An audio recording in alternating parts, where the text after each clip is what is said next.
pemilik dalam memantau dan mengatur jadwal pemberian makan kucing secara efektif, terutama ketika tidak berada di dalam lingkungan rumah.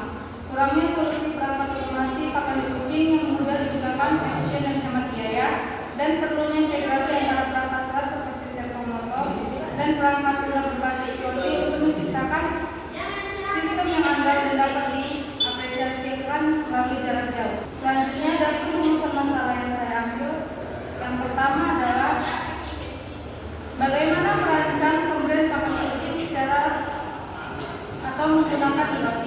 Yang kedua, bagaimana membuat pengendalian alat pemberi pakan kucing secara otomatis. Dan yang ketiga, perlunya integrasi antara. Yang ketiga, apakah sistem tetap dapat berfungsi jika koneksi internet untuk fitur IoT terganggu. Dan ada pula batasan masalahnya.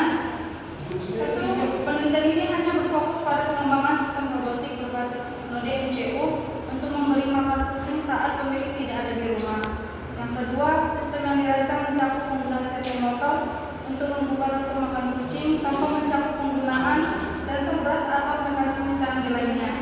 Dan yang ketiga, uji coba sistem dilakukan dalam simulasi lingkungan rumah pemilik hingga hasil nilai mungkin berbeda jika sistem diterapkan pada kondisi atau lingkungan yang berbeda juga. Adapun manfaat penelitiannya, yaitu yang pertama,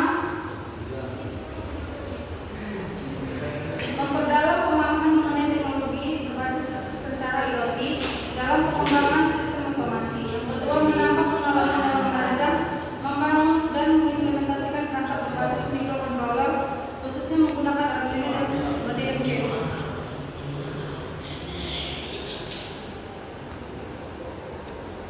Adapun tujuan dari penelitian yang pertama itu untuk merancang alat pemberi pakan kucing berbasis IoT yang efektif dan efisien dengan memanfaatkan komponen elektronik seperti node MCU dan servomotor. Yang kedua, untuk membuat pengendalian alat pemberi pakan kucing otomatis menggunakan node MCU. Dan yang ketiga, untuk menganalisis hasil implementasi sistem dalam memberikan pakan kucing secara otomatis, termasuk keandalan, efisiensi, dan kemampuannya tetap berfungsi meskipun koneksi internet terganggu.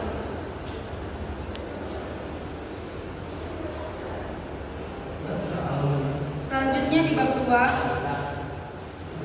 pengertian dari Internet of Things sendiri adalah suatu sistem di mana terhubung dan terintegrasinya perangkat satu dengan yang lainnya. Internet merupakan jaringan penghubung antara perangkat sehingga dapat terintegrasi.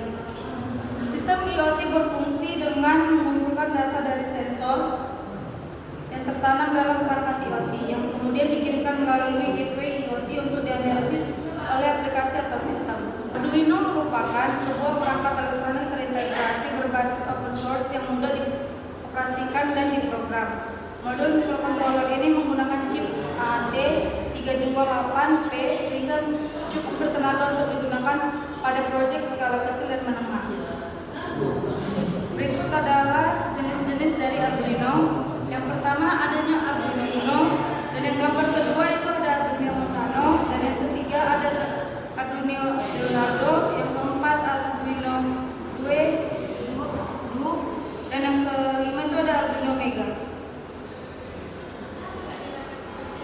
Microcontroller adalah sistem komputer kecil yang berjalan pada chip terpadu dan terdiri dari inti prosesor, perangkat input dan output, berbagai jenis memori seperti RAM kecil atau memori program. Berikut adalah kabel jumper, sangat berguna untuk prototyping atau percobaan rangkaian elektronik. Ini adalah breadboard, dan saya itu menggunakan aplikasi Bailink. Aplikasi Bailink ini adalah platform untuk iOS atau Android yang digunakan untuk mengendalikan modul Arduino, Raspberry Pi, BIOS, dan modul sejenisnya melalui internet. Jadi aplikasi Bailink ini adalah untuk nanti mengatur jadwal-jadwal yang akan dilakukan oleh si pengguna. Selanjutnya bagian bab 3, yaitu metode penelitian. Penelitian memberikan gambaran merancang penelitian unit yang meliputi prosedur dan langkah-langkah yang harus ditempuh, waktu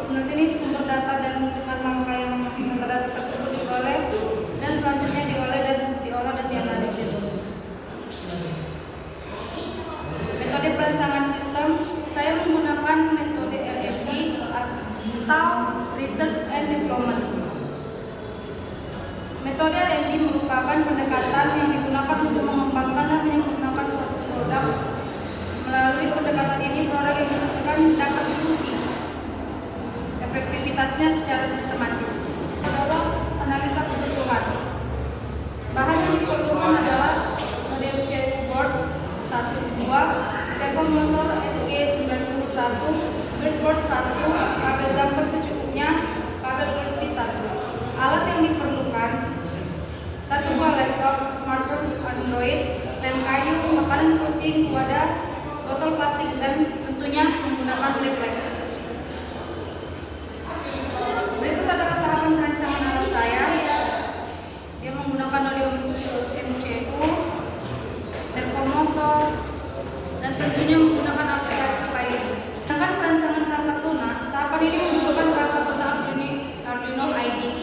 Perangkat lunak program untuk Arduino dan banyak menggunakan microcontroller serupa. Untuk membuat prototipe pakan kucing otomatis berbasis logik yang menggunakan node MCU, diprogram dalam program ini menjalankan fungsi tertanam melalui sintaks pemrograman. Baiklah, sekian hasil dari presentasi saya. Lebih dan kurang saya mohon maaf. Terima kasih.